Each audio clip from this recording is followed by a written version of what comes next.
Hi everyone, नमस्कार। कैसे हैं आप सभी। मैं हरबीर सिंह एक बार फिर से आप सभी का स्वागत करता हूं आपके अपने चैनल स्टडी 24 ऑफिशियल में।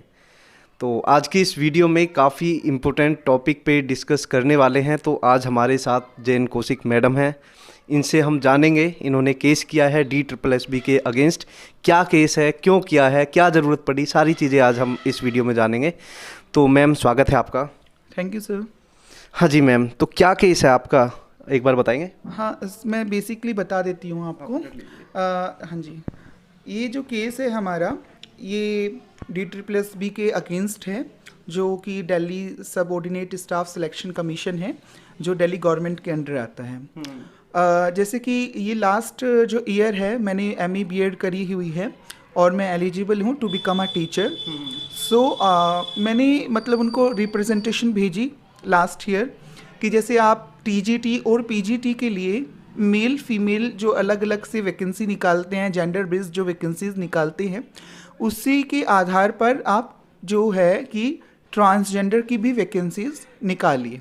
क्योंकि now in our country there are legally three recognized genders, that is male, female and transgender. सो मैंने अलग अलग जो दिल्ली के विभाग हैं, जो दिल्ली के डिपार्टमेंट्स हैं, जैसे directorate of education, DSSB, social welfare department और लेफ्टिनेंट गवर्नर का जो ऑफिस है, वहाँ पर भी मैंने इस चीज़ के बारे में रिप्रेजेंटेशन भेजी और उनके जो अवेयर करने के लिए कि हमारे लिए वैकेंसी सेपरेट नहीं आ रही है on the basis of our gender identity, while on the other hand दूसरों के लिए वैकेंसीज उनकी जेंडर आइडेंटिटी के बेस पर आ रही है। सो और एक और हमारा केस था, क्योंकि देखिए जब वहाँ पर ट्रांसजेंडर ऑप्शन नहीं था, अब तो DSSB के अगर जैसे हम ऑनलाइन फॉर्म फिलअप करते हैं तो आपको ट्रांसजेंडर का ऑप्शन भी आता है, वो भी हमने ही कराया था। तो लेकिन जब नहीं था तो मैं अपने आप को DSSB की जो वेबसाइट है उस पर ऑलरेडी रजिस्टर कर चुकी थी नर्सरी टीचर्स के लिए। तो जब मैंने मतलब रजिस्टर्ड किया इन 2019, सो क्या हुआ कि जब मैंने वहाँ पर रजिस्टर किया तो वहाँ पर कोई ट्रांसजेंडर का ऑप्शन नहीं था, तो मैंने फीमेल ही लिख दिया था, मतलब कि अपने आप को मेंशन कर दिया था। एंड जो मेरा नाम था राहुल कौशिक, जो अब डेड नेम हो चुका है लीगली। सो क्योंकि हमें अपने एजुकेशनल डॉक्यूमेंट्स के हिसाब से वहाँ पर सब डिटेल्स देनी पड़ती है, specially our name, gender and date of birth. So वो मैंने एज पर अपने जो मेरे एजुकेशनल डॉक्यूमेंट्स हैं 10th एंड 12th के CBSE के, उसके अकॉर्डिंग भरा। But Rahul Kaushik is not my present name, that is already a dead name legally, so हम उसको यूज़ नहीं कर सकते। बट वहाँ पर कोई ऐसा प्रोविज़न नहीं था कि आप अपना जो ट्रांसजेंडर पर्सनस के लिए स्पेशली कि आपका जो अब न्यू नेम है as per your gender identity उसको फिलअप करिए, और ना ही वहाँ पर ट्रांसजेंडर ऑप्शन था। सो मैंने उससे ही कर दिया, अपने राहुल कौशिक के नाम से और फीमेल से कर दिया। तो हमारा जो बेसिकली मैं आपको बताती हूँ कि DSSB के जो हमारा मेनली जो है, ये दो बातों के ऊपर है। एक तो ट्रांसजेंडर्स के लिए भी वैकेंसी हो, जब मेल फीमेल के लिए वे वैकेंसीज़ हैं तो ट्रांसजेंडर्स को भी वैकेंसी मिलनी चाहिए।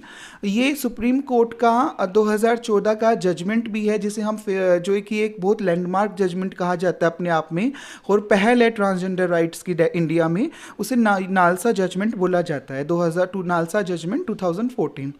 उसके अकॉर्डिंग जो है, ना ही हमें रिजर्वेशन मिला और ना ही हमारा जो मतलब कि हमें जो मैं बता रही हूँ as per our new identity cards and as per our, ना ही हमें अपना नाम भरने का वहाँ पर कोई ऐसा अपॉर्चुनिटी मिलती है, और ना ही हमें मतलब कि अपना जो जेंडर है, अब तो चलो ट्रांसजेंडर है तो, लेकिन जो ऑलरेडी ट्रांसजेंडर वहाँ पर हो चुके हैं, मतलब कि रजिस्टर्ड हो चुके हैं मेल या फीमेल से, क्योंकि उस समय उनके पास ट्रांसजेंडर ऑप्शन नहीं था, तो उनको आज भी उनका जेंडर अपडेट करने का वहाँ पर कोई ऑप्शन नहीं है।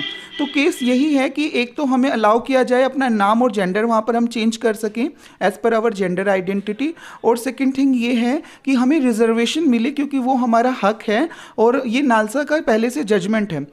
अब मैं आपको एक बात बताती हूँ, सरकार ने 2019 में ट्रांसजेंडर एक्ट 2019 पास किया है, 2020 में ट्रांसजेंडर एक्ट रूल्स 2020 आए हैं, लेकिन वो चीज़ें अभी भी दिल्ली सरकार ने दिल्ली के अंदर इम्प्लीमेंट नहीं की गई हैं। जो भी चीज़ें उस एक्ट उस कानून में हम लोगों के लिए मेंशन है, मतलब कि सो इसीलिए क्योंकि वो अभी हमारे स्टेट जो दिल्ली है उसमें वो जो सेंट्रल गवर्नमेंट ने जो कानून बनाया है और जो नालसा का जजमेंट तो 2014 का, वो अभी हमारी जो दिल्ली गवर्नमेंट है उसने उस चीज़ को कंसिडर ही नहीं किया है, उसको इम्प्लीमेंट ही नहीं किया है हम लोगों के लिए, तो हम कहाँ जाए मतलब कि। अच्छा, मेरा एक क्वेश्चन ये और है, देखो हम लोग जानते हैं क्या समस्याएं आपको आती हैं, लेकिन फिर भी जो ऑडियंस हैं या स्टूडेंट्स हैं जो देख रहे हैं वीडियो को, तो वो ये जानना चाहते हैं कि आपको क्या ज़रूरत पड़ी रिजर्वेशन की, ऐसी क्या दिक्कतें हुई, तो एक बार आप बताइए। हाँ जी सर, देखिए सर, मैंने जैसे मैंने बीए किया, एमए किया और बीएड किया, तो तब यही सोच के किया था कि मतलब कोई बात नहीं, मैं ट्रांसजेंडर हूँ, मैं हाईली एजुकेटेड बनूंगी तो शायद मेरे को एक अच्छी जॉब मिलेगी और मैं अपने सेल्फ डिपेंडेंट हो जाऊंगी एंड सोसाइटी में भी मुझे एक रिस्पेक्ट दी जाएगी और जो नज़रिया है वो लोगों का बदलेगा, मतलब कि। लेकिन जब मैंने 2-3 स्कूल को मैंने अप्रोच किया थ्रू ईमेल, मैंने ईमेल किए कि आपके पास कोई वैकेंसी है क्या पॉलिटिकल साइंस टीचर की या नर्सरी टीचर की, तो उनका जवाब आता था कि अभी वैकेंसी नहीं है, बट जैसे ही वैकेंसी आएंगी तो आपको ईमेल कर दिया जाएगा। और ईमेल आया भी करते थे जब वहाँ पर वैकेंसी होती थी, वो मेरा रेज्यूमे मांगते थे थ्रू ईमेल कि अपना रेज्यूमे शेयर कर दीजिए हमारे साथ, तो लेकिन वही है, मेरे रेज्यूमे में ट्रांसजेंडर आइडेंटिटी मेंशन की रहती थी और मैं स्पेशली ईमेल में भी लिखती थी कि I am a transgender, is it comfortable for you, कि आपको मेरी जेंडर आइडेंटिटी से कोई इशू तो नहीं है। बट फिर उसके बाद जो एक नॉर्मल रेगुलर रिक्रूटमेंट प्रोसेस होती है किसी भी ऑफिस की या कि कहीं भी हम काम करने जाते हैं कि आप रेज्यूमे देते हैं, वो लोग आपको इंटरव्यू के लिए बुलाते हैं और देन कैंडिडेट्स को शॉर्ट लिस्ट किया जाता है। बट मेरे लिए तो वो कभी इंटरव्यू कॉल आई ही नहीं, और वो मैं समझती हूँ बिल्कुल इसलिए क्योंकि ट्रांसजेंडर आइडेंटिटी को देखते हुए लोग हायर ही नहीं करना चाहते प्राइवेट स्कूल्स के अंदर कि कोई ट्रांसजेंडर जो वुमन है या ट्रांस मैन है, मतलब कि वो वहाँ पर उनके स्कूल्स के अंदर टीच करे स्टूडेंट्स को। मे बी उनके पेरेंट्स या स्टूडेंट्स को वो अनकंफर्टेबल लगे और उनके स्कूल की रेपुटेशन इससे डाउन हो जाए, तो शायद इस वजह से वो लोग they are not ready to hire trans woman और trans man as a teacher in their school. So वही है बस। तो मैंने अब ये प्राइवेट सेक्टर, अब मैंने रिजर्वेशन के लिए यही कहा कि सर अगर मेरे को कहीं रिजर्वेशन नहीं, मेरे को जो एम्प्लॉयमेंट नहीं मिलेगा जिसके लिए मैंने पढ़ाई लिखाई करी, मैंने एमए बीएड किया, I am eligible to become a teacher, but there is no job for me in the society. तो अगर जब मेरे लिए जो सोसाइटी में जॉब ही नहीं है तो व्हाट वुड आई डू, फिर मैं क्या करूँगी, फिर मैं सेक्स वर्क या फिर मैं बैगिंग करूँगी। फिर लोग कहते हैं अरे इनका काम तो सेक्स वर्क करना है, फिर बैगिंग करना है, मतलब वो टोली बधाई करना है। लोग ये समझते नहीं है कि हमें कोई जॉब नहीं देता है इसलिए हम वो ऐसा करते हैं, वो मेरी मजबूरी रहेगी। और अब मेरे पास भी वही ऑप्शन है कि अगर मेरे को जॉब नहीं मिलती है सो मैं फिर क्या करूँगी, मैं टोली बधाई करूँगी, सेक्स वर्क करूँगी, बैगिंग करूँगी, because those are the only options left to me, no other options are there for me. So reservation ये था कि क्यों ना इसकी पहल सरकार द्वारा की जाए और हमारी सोसाइटी के माइंडसेट में भी चेंज आएगा जब सरकार ये इनिशिएटिव लेगी। तो हम रिजर्वेशन चाहते हैं कि अभी कि मतलब कि वो हम लोगों को स्कूल्स के अंदर रिजर्वेशन दे, टीचिंग पोजीशंस जो होती हैं, टीचिंग पोस्ट होती है उसमें रिजर्वेशन दे और लोग देखें और समझें और सोसाइटी के अंदर बदलाव आए, एक माइंडसेट में बदलाव आए। और मैं आपको ये मतलब ये जानकारी देना चाहती हूँ और मैं बहुत खुश हूँ इस चीज़ से कि कर्नाटका ने लास्ट वीक की ही बात है जब कोर्ट में मेरी फर्स्ट हियरिंग हो रही थी और मैंने न्यूज़ देखा तो ये देखा कि कर्नाटका गवर्नमेंट टीचर्स हायर कर रही हैं जो ट्रांसजेंडर हैं, मतलब कि सो दैट वाज कि उसी के लिए मेरा केस है और वहाँ पर दूसरी सरकार उस पर काम भी कर रही है। उसी दिन की वो न्यूज़ है और उसी दिन मेरी फर्स्ट हियरिंग थी जो मेरे केस की थी DSSB के अगेंस्ट दिल्ली हाई कोर्ट में।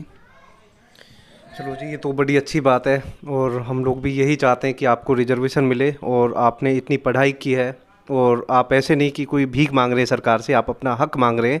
क्योंकि ये जो मैम ने बताया है, आपने भी सुना होगा कि ये सुप्रीम कोर्ट का भी ऑर्डर है, बावजूद इसके अभी सरकारें इस पे ध्यान नहीं दे रही हैं। ये बड़ी शर्मनाक बात है कि एक ट्रांसजेंडर ये मांग कर रही है कि मुझे इस समाज में जगह दी जाए, मैं भी रोज़गार करना चाहती हूँ। प्राइवेट जो इंस्टीट्यूशंस हैं, स्कूल्स हैं, कॉलेजेस हैं, वो मुझे जॉब ही नहीं देना चाहते, और अगर वो मुझे जॉब नहीं देना चाहते तो मैं उस पढ़ाई का क्या करूँ? मैं क्यों पढ़ी? मैंने क्यों पैसा खर्च किया? तो मैं ये जानना चाहता हूँ कि आपने बताया रिजर्वेशन क्यों चाहिए, तो सोसाइटी में आपके साथ क्या भेदभाव हुआ है, मतलब कैसे लोग आपको देखते हैं, वो एक बार आप बताइए।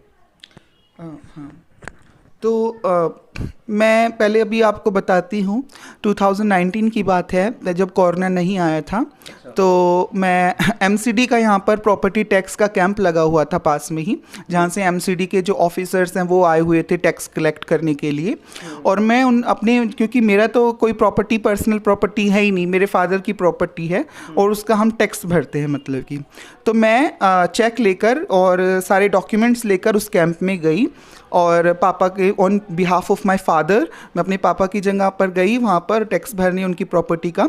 सो जो वहाँ पर कलेक्शन ऑफिसर था, जो मुझे रिसीट बना के दे रहा था, देता है सबको टैक्स की, तो उसने मेरे पिताजी का नाम पूछा, उसने मेरे पिताजी का फ़ोन नंबर पूछा, उसने हमारा एड्रेस पूछा, और जब मेरे पिताजी के जेंडर की बात आई, मतलब मेरे जेंडर की नहीं, मेरे पिताजी की, ओब्वियसली क्योंकि जो टैक्स भरा जा रहा था वो मेरी पिताजी की प्रॉपर्टी का भरा जा रहा था, मेरे फादर की प्रॉपर्टी का भरा जा रहा था, मेरा नहीं।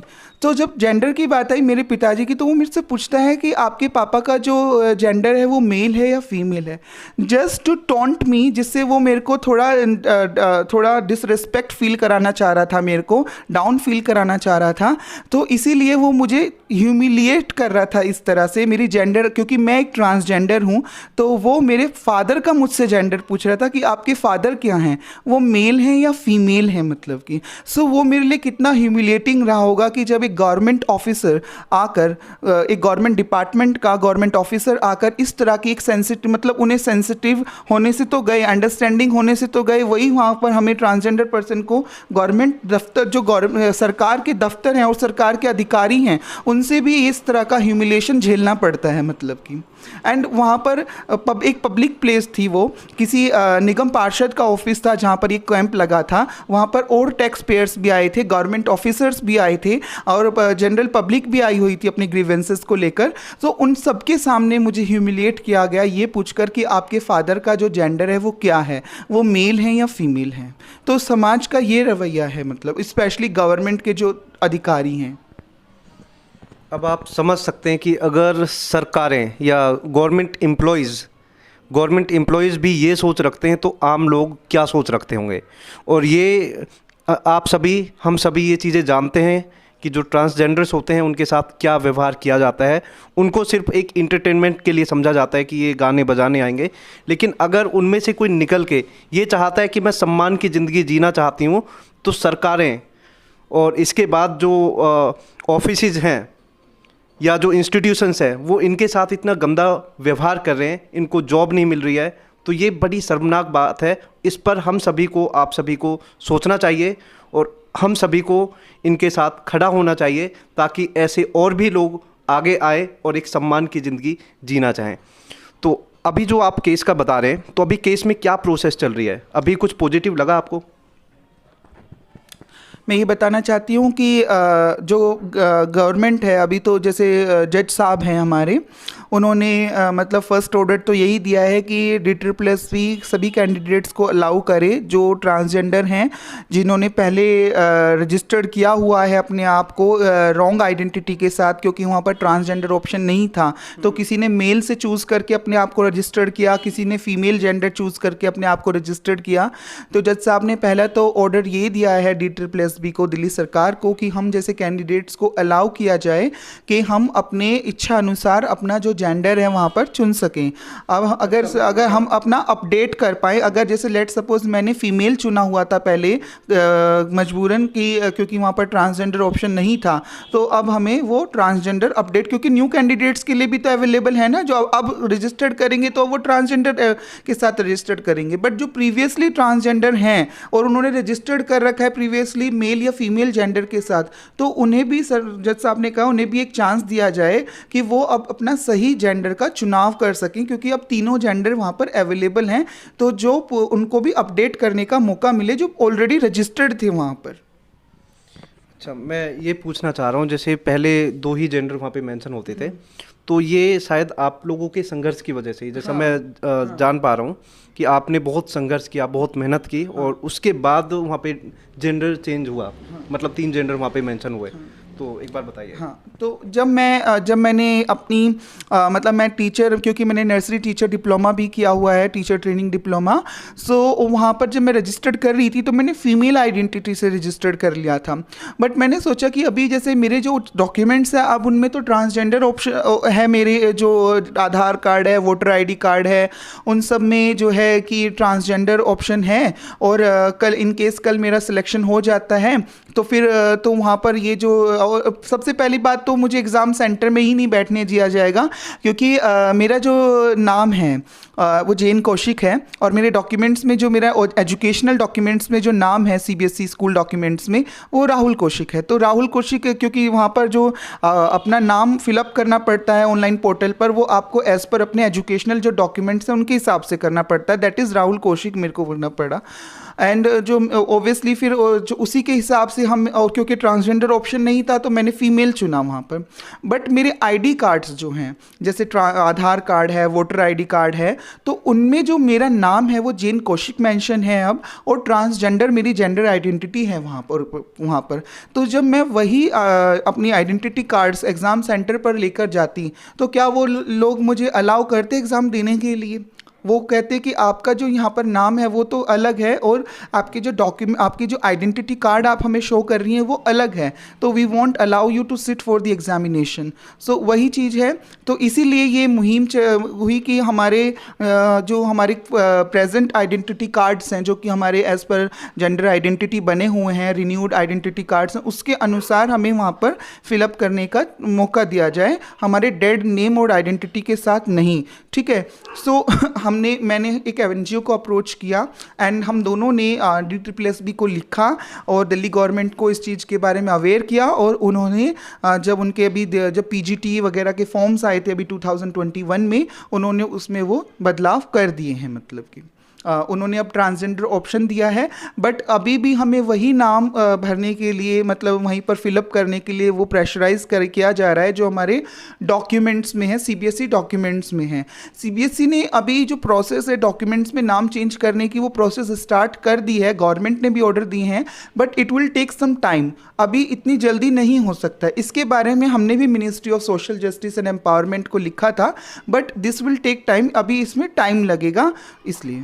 चलो मैम, थैंक यू, आपने अपना कीमती समय दिया, और हम उम्मीद करते हैं सरकारें इस पे ध्यान देंगी, और हमारी शुभकामनाएं आपके साथ हैं, हमारी विशेष आपके साथ हैं। Thanks a lot sir. Okay, thank you guys, आप भी इस चीज़ पे ध्यान दीजिए। So thank you.